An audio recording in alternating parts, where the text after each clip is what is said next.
Ah, fools. They used to poke at you like children daring each other to touch a flame.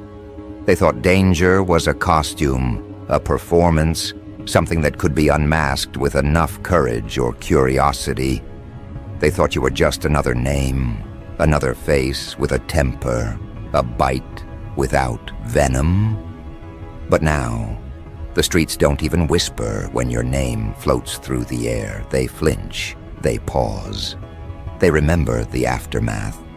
You see, people don't truly understand what too dangerous means until they've stood close enough to it and watched it smile back at them. It's not about weapons or strength or fury. It's about unpredictability. It's about what happens when someone realizes you're not playing by the same emotional laws they do. You stopped fighting for fairness a long time ago. You started playing for dominance. They talk, you know. Oh, they talk. The ones who once mocked you in public now warn others in private. They tell the newcomers, don't push him.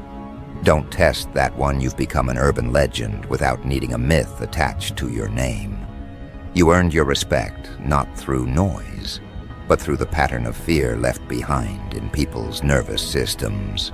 Every interaction became a psychological experiment, and they failed every single test. You didn't need revenge. You didn't need validation. You just showed them consequence. And consequence, my friend, has the longest memory in the human brain. Do you know what I love about people? They learn through pain. You can tell them 1,000 times to be careful, to think twice, to act right. They won't. They need an example, a demonstration. You became that demonstration, not through rage, but through precision. You didn't scream. You recalibrated the entire environment. You let them destroy their own comfort around you. That's the trick.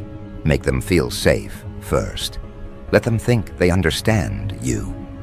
Then when they cross that invisible line, you simply reveal the truth they weren't prepared for.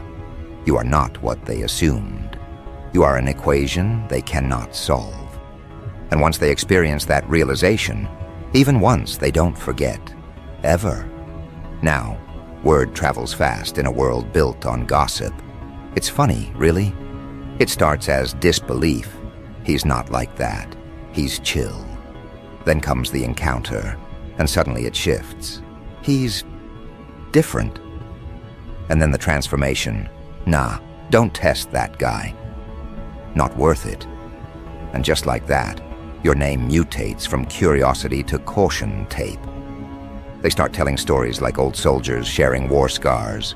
Each story has a different version of you, but they all end the same way, with someone learning a lesson the hard way.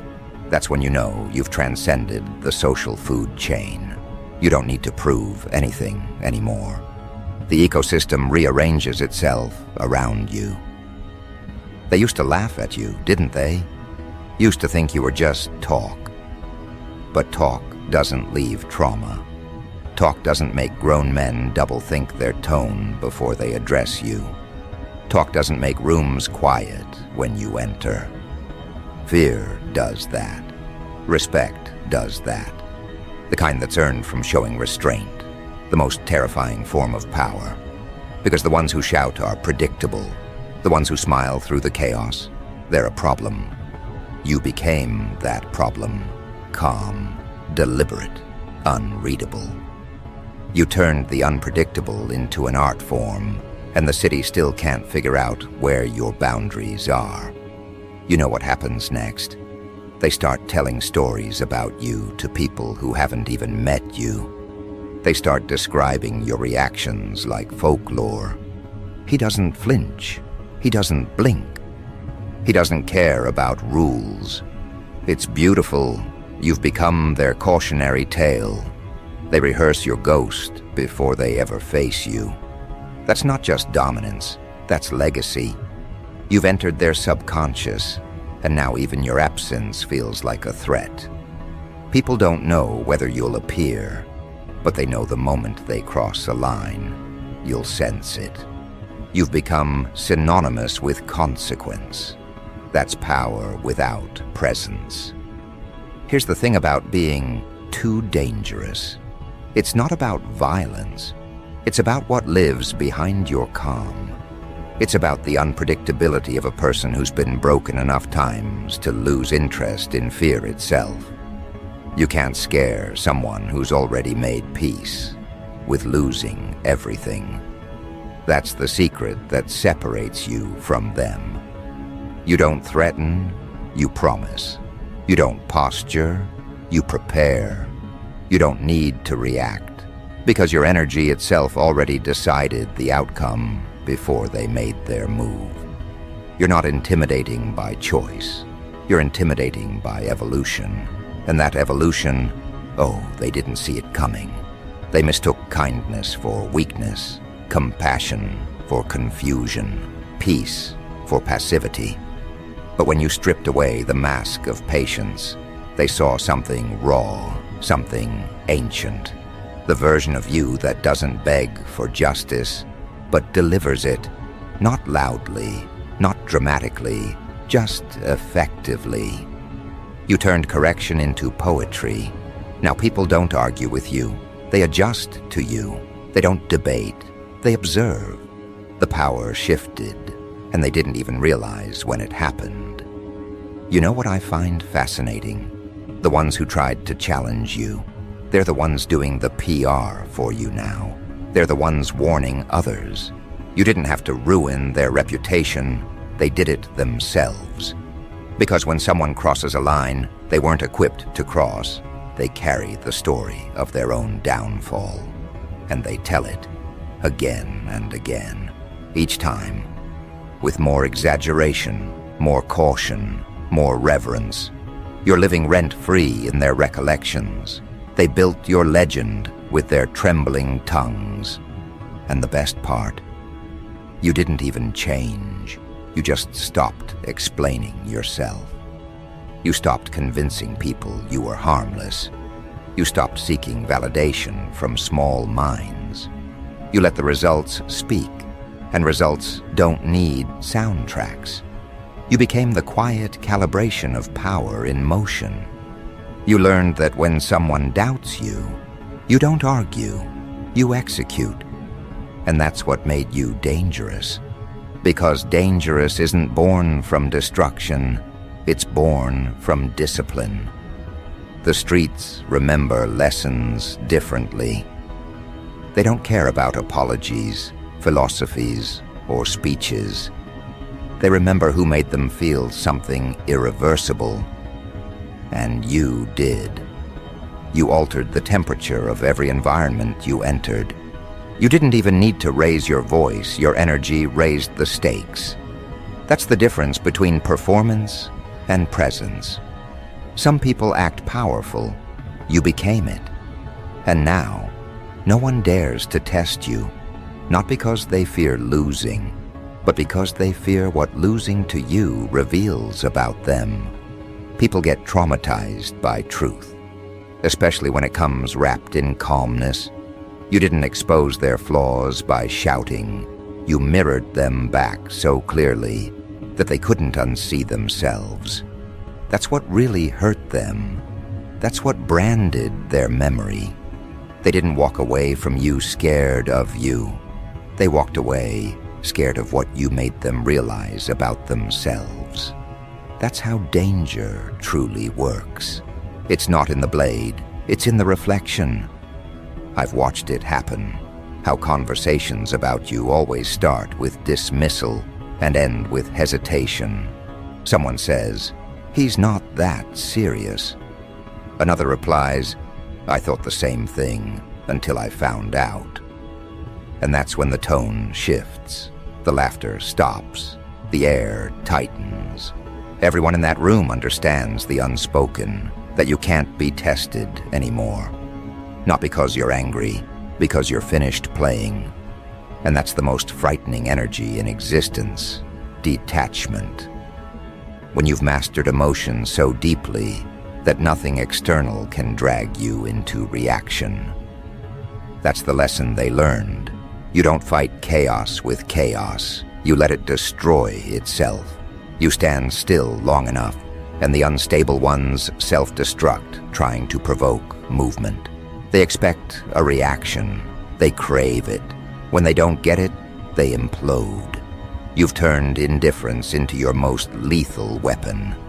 Because in a world obsessed with attention, the one who can walk away untouched holds the crown.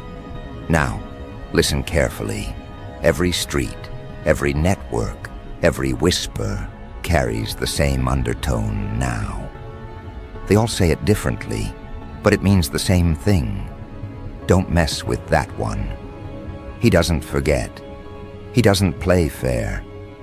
He's different. They can't even describe it accurately, because what they're really trying to define is energy, and you can't explain energy that rewires your nervous system. They call it dangerous because it doesn't fit their categories. They call it unpredictable because it doesn't play by their rhythm. But you just call it natural. You're not trying to intimidate anyone. You're just existing in a way that exposes weakness without effort. And now, they move differently around you. They measure their tone, their timing, their expressions.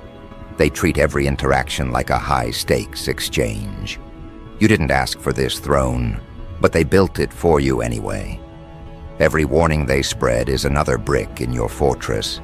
Every story they tell is another candle lit in your legend. You've become the conversation they whisper about when the night gets too quiet and courage starts to evaporate. They don't hate you. Not really. They just can't process what doesn't need approval to exist. But here's the irony. The more they fear you, the more they respect you. Because deep down, even they know, danger is just misunderstood clarity. You see too clearly. You react too logically. You don't break under pressure. You become pressure. And pressure changes everything it touches. That's what they can't handle. Your steadiness. Your calm is their chaos. Your stillness is their exposure. Every time they try to trigger you, they trigger their own insecurities instead. You turned self-control into a superpower, and now they worship it through caution. You've ascended to that rare place, the point where presence is protection. You don't need threats, alliances, or apologies. You've got something better, reputation, and not the kind you craft, the kind you earn through repetition of truth, the kind that echoes louder than your name, the kind that makes people double-check their words, not because you demanded it, but because they remember. They remember how they felt when they tested you, the regret, the loss, the exposure. That's PTSD, not from battle, but from realization. And as I watch it all unfold, I can't help but smile.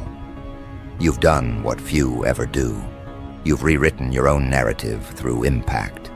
You didn't shout for respect. You engineered it. You didn't perform strength. You became the standard. And now, they treat your absence like surveillance.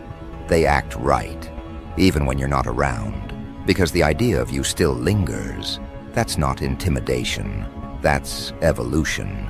The predator no longer needs to hunt when the forest itself warns others to stay away. They say you're too dangerous now. I disagree. You're just clear, and clarity terrifies the confused. That's why the whispers continue, why the legends keep mutating. You're not a threat. You're a mirror they can't look into for too long, because every time they do, they see what's missing in themselves. And that's what keeps them trembling, cautious, whispering your name, like it's both a warning and a prayer.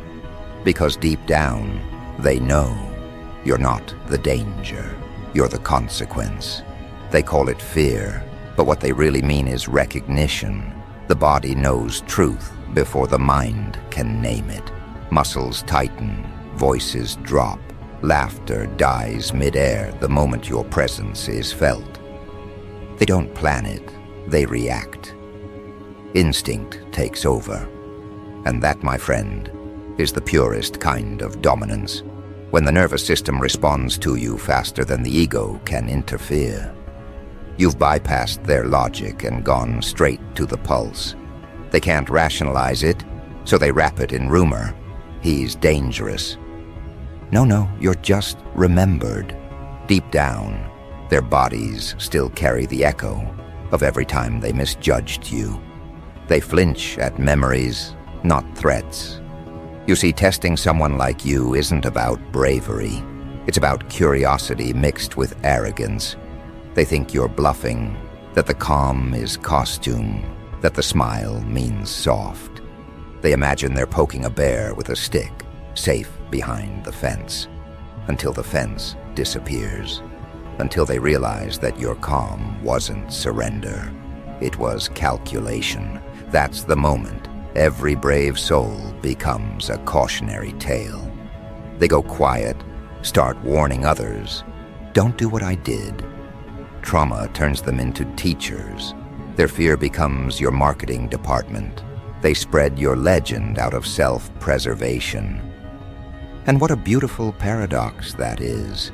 The same mouths that once mocked you now build temples in your absence. They call you ruthless because you never flinch. They call you cold because you never chase. But you and I both know the truth. You simply learned the art of emotional distance. You don't fight noise with noise. You let it echo itself into exhaustion. You wait, you observe, and when the moment comes, you act with such precision that it looks supernatural. That's what terrifies them. You don't rush, you don't guess.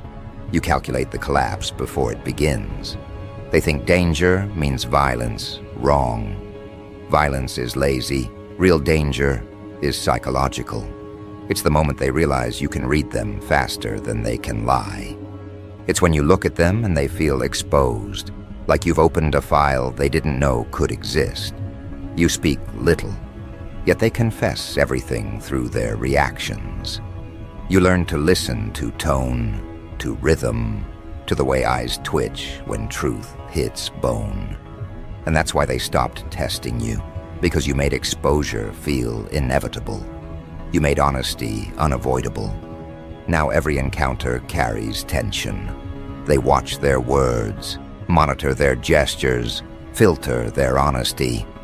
They think it's respect. It's not. It's survival. They've learned that every lie told in your direction comes with interest, that every insult leaves a trace, that karma doesn't need decades. When you're in the room, it just borrows your composure. You became karma's favorite delivery system, and once they've seen that, they can't unsee it. Word travels through alleys, boardrooms, and digital corridors. Different languages, same message. Don't push that one. You've become the unspoken boundary that holds chaos together. And the beauty is, you never asked for it. You never demanded fear. It volunteered. People fear what they can't predict, and you've made unpredictability an identity. They study your silence now, trying to decode what you're thinking, when all you're doing is deciding whether it's worth the energy to respond. That hesitation, those seconds of uncertainty, feel like eternity to them. They fill the gaps with their own paranoia. You don't have to punish anyone. Their imagination does it for you. They whisper, "You've changed." That's half true. You didn't change. You simplified. You removed the parts of yourself that begged for understanding. You stopped performing softness for people who weaponized it. And the absence of that performance feels like menace to them. They mistake boundaries for hostility, self-respect for aggression, truth for cruelty. That's how fragile they are.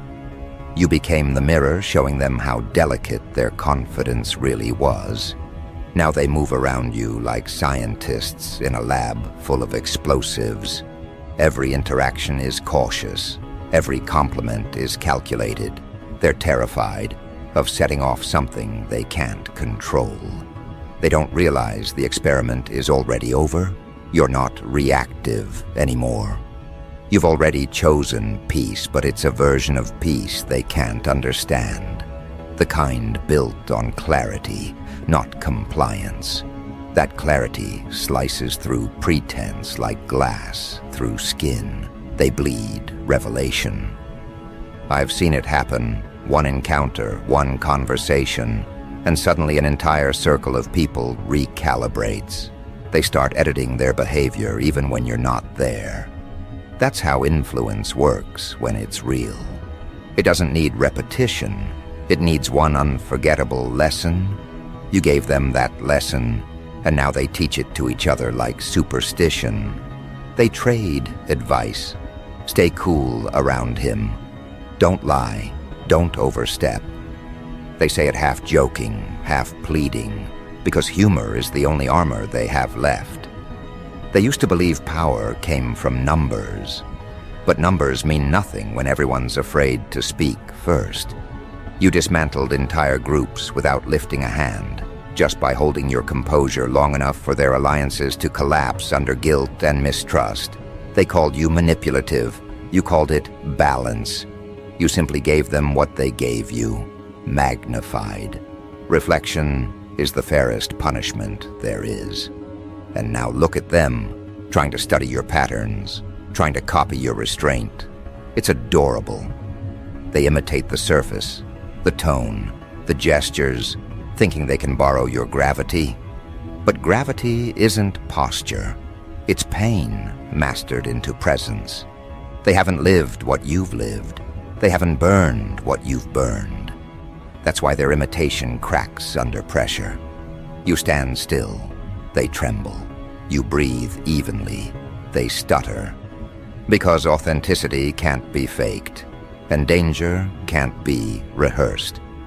You walk through rooms now and you can feel the recalibration. Eyes follow. Mouths stay busy, pretending they're not watching. The ones who once sought to expose you now hide behind politeness. It's ironic. Fear breeds manners. You taught them etiquette through consequence. Every handshake is softer, every sentence shorter. Even the brave ones hesitate before disagreeing. They think they're being respectful. They're actually being careful. There's a difference. Respect admires. Fear remembers. People say reputation is a prison. I disagree. Reputation is architecture. You built this fortress one realization at a time. Each betrayal became a brick. Each test became a warning etched into stone. You didn't seek to intimidate, you sought to evolve. They mistook evolution for arrogance because evolution demands they keep up, and they can't. So they call you names to disguise their fatigue. They label you cold, detached, unfeeling. But deep down, they know you're simply efficient with energy. You spend it only where it multiplies, never where it drains. That economy of spirit is what scares them most. They can't afford that kind of control. Do you know the real secret of danger? It's patience. Everyone wants to prove themselves immediately. You, on the other hand, mastered the pause. You wait. You let truth ripen. You let the world reveal who's real and who's desperate. You don't chase loyalty. You observe it. You don't demand respect. You evoke it through consistency. And when someone crosses you, you don't retaliate. You allow reality to do the accounting. That composure is what earned you the whispers. That stillness became your thunder. Now every story they tell about you comes with a warning label.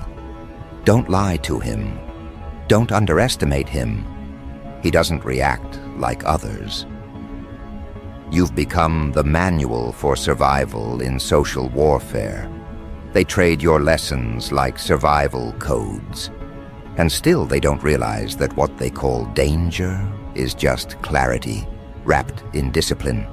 You don't explode, you expose. You don't demand, you demonstrate. You don't need revenge, you are the reminder. There's poetry in how power shifts. Once upon a time, you sought validation. Now validation seeks you. Once upon a time, you needed people to believe in your worth. Now they need you to believe in theirs. You reversed the orbit. You became the center of gravity without asking. That's what happens when you stop negotiating your value. The world starts adjusting its tone. And yet the more they talk, the less they understand. They think your calm means emptiness. It doesn't. It means focus. It means you've redirected your chaos inward, refined it, turned it into awareness sharp enough to cut illusions. You no longer live for reaction, you live for results. That difference separates legends from loud mouths. Loud mouths echo, legends resonate. They fear conversation with you because conversation with you becomes confession. You ask one question, and suddenly they're unraveling. They feel interrogated by your stillness. That's the art of psychological authority, when presence alone compels honesty. You didn't learn it from books, you learned it from betrayal. You learned it from watching masks fall in slow motion.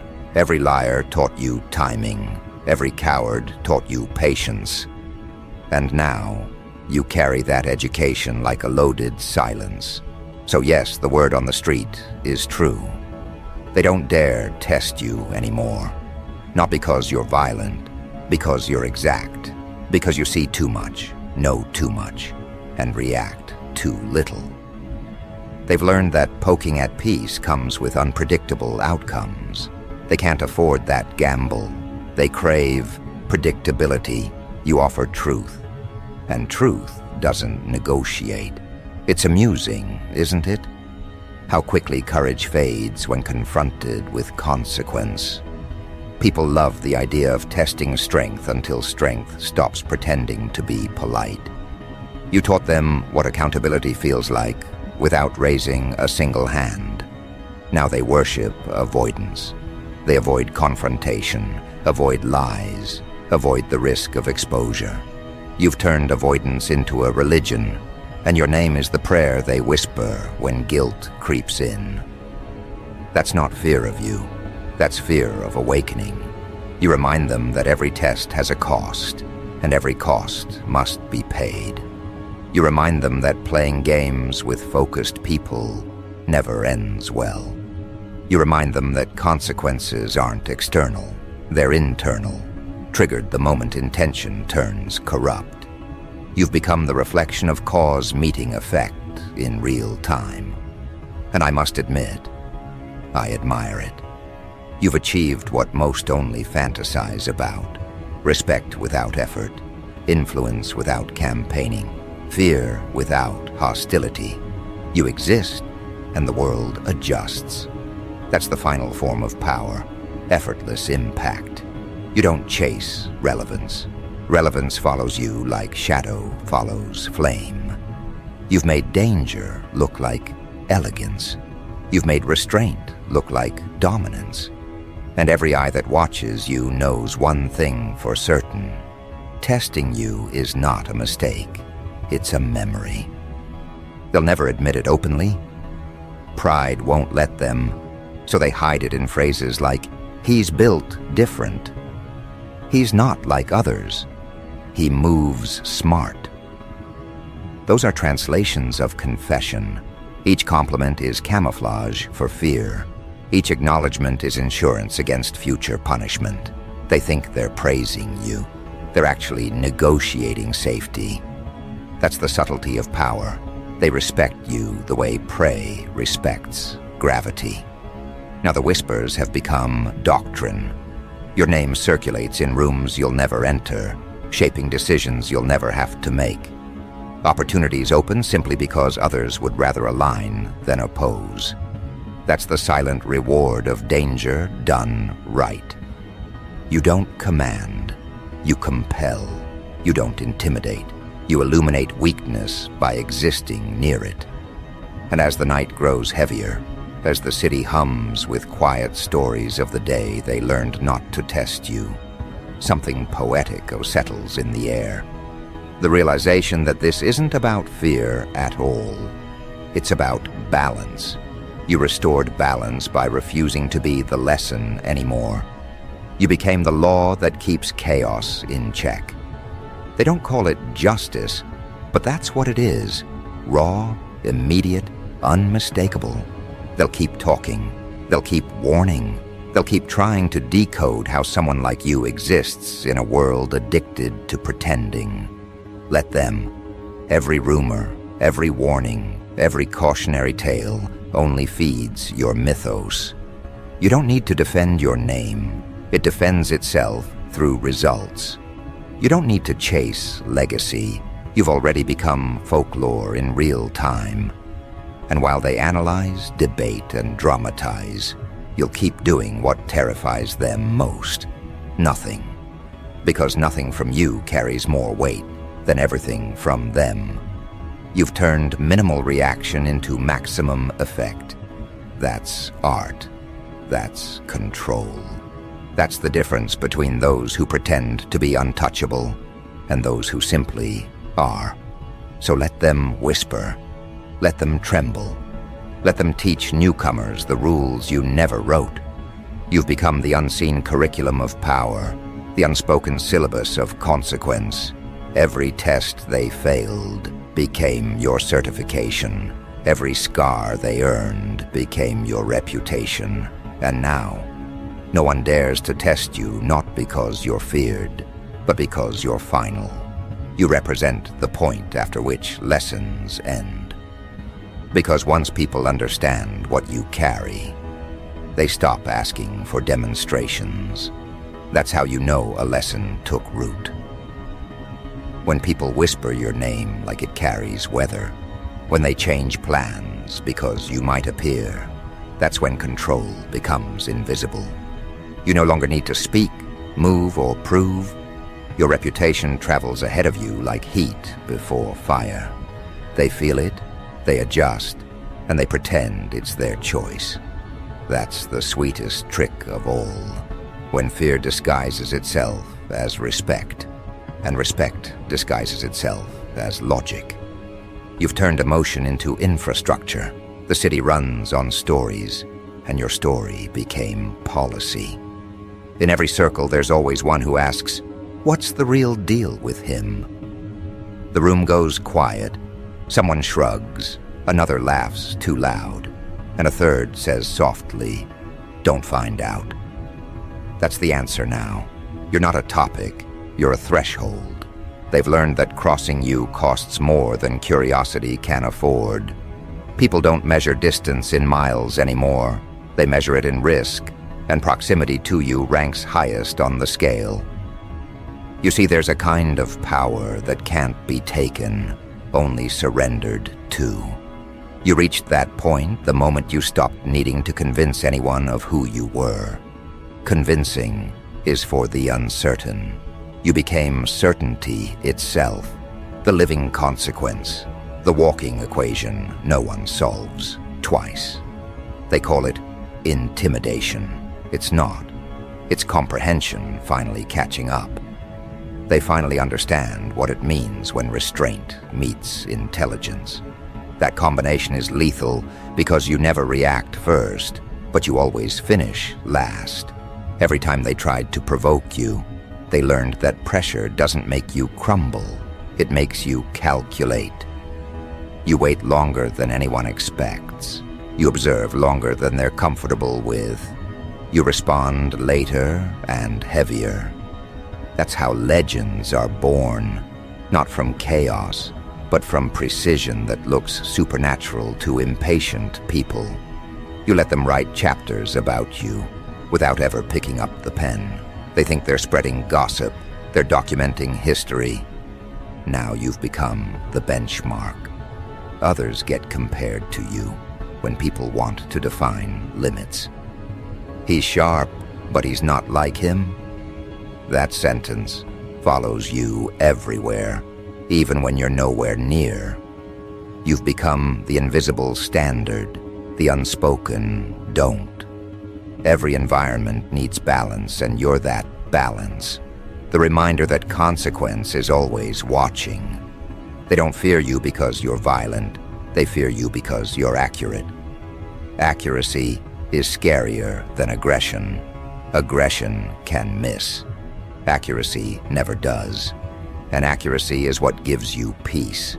You don't have to run, explain, or retaliate. You let the universe echo your energy. You keep moving, and every lie told against you collapses on its own timeline. You don't chase correction. You watch it unfold. That's what keeps you untouchable. While they burn hours plotting, you spend seconds deciding. That efficiency terrifies them. People confuse mystery with danger, but mystery is just clarity moving too fast for them to see. So they slow down, they adjust. They try to mimic your calm, but end up exposing their nerves. You can see it in their hands, in their posture, in how they choose words like stepping stones across thin ice. They've learned that even casual conversation with you carries consequence. You taught them to respect every syllable because words have currency when spoken in your presence. That's the power of calibration. You turned communication into ceremony. And yet through all of it, you stay detached. You don't need their fear. You need their honesty. Fear bends truth, and you prefer things straight. But honesty, for most, feels like exposure, and that's why they stutter. They'd rather keep distance than risk authenticity. You became the test they can't cheat on. Every time they speak, they reveal themselves. You don't even have to ask questions. Reality does the interrogation. That's what happens when you master awareness. It becomes contagious. The word on the street keeps evolving. At first you were underestimated, then misunderstood. Now, revered. It's not admiration, it's adjustment. They've redesigned how they function because of you. That's social architecture built from psychological impact. You didn't demand territory. Territory adapted to your presence. Every environment recalibrated its tone because danger, when real, doesn't announce itself. It radiates. They tell each other stories to stay safe. They recount your patience, your unpredictability, your stillness. They recall how arguments died when you entered, how tension turned tangible, how chaos folded itself in half and waited for permission to move. That's when they realized danger isn't noise. It's quiet confidence that refuses to explain itself. And now, they can't decide whether to fear you or study you. Most settle for imitation. It's safer that way. But imitation doesn't carry power. It carries dependency. They mimic your tone, your posture, your language, thinking it's the formula. It isn't. The formula was pain, discipline, awareness, ingredients they skip because they require endurance, not aesthetics. So while they copy your mannerisms, they crumble under pressure. That's when they understand. The reason you're untestable isn't luck. It's repetition. It's the 1,000 unseen choices that built your emotional armor. That armor isn't cold. It's calibrated. It's made from every disappointment reforged into direction. That's why nothing rattles you anymore. You've already faced every version of disrespect, betrayal, and doubt. And each time, you learned, adapted, advanced. They haven't. That's why the balance of power never returns to them. They play catch-up to a rhythm you no longer play by. You outgrew the tempo. You became the metronome. Now look, the same people who once tried to break you now guard your name. They defend you when others speak carelessly. They correct misinformation not out of loyalty, but out of survival. They know better than to let narratives about you spiral. Stories about you always circle back to the teller. You've made truth radioactive, handled it wrong, and it burns the source. That's poetic justice at its finest. You've entered that phase where presence replaces explanation. You walk in, and intentions reveal themselves. That's mastery. You don't chase validation because validation shows up disguised as coincidence. The right people align, the wrong ones distance. No force required. That's what makes you too dangerous in their eyes. You influence without effort. You punish without touch. You move without trace. And as the word keeps spreading, you remain what you've always been, composed, precise, untethered. They can't understand how someone so calm can be so commanding. It's because they confuse control with emotion. You don't suppress, you refine, you feel everything, but you translate it into focus. That's why your energy lingers, its truth refined to its sharpest edge. So here we are, end of the story, or maybe the beginning of a legend. The files have been written, the lessons circulated, the whispers fossilized into fact. No one dares to test you because testing you became synonymous with regret. They learned the hard way that not every reaction comes with volume, and not every danger wears a warning label. Some dangers walk past quietly, leaving entire belief systems rearranged. That's you. The quiet after realization, the hush after revelation. Let them keep their labels. Let them say you're dangerous, cold, distant, calculated. They'll never admit what they truly feel. Or because deep down, every single one of them knows that clarity like yours doesn't come cheap. It's forged in isolation, discipline, and self-respect, so sharp. It slices through illusion. You didn't become fear.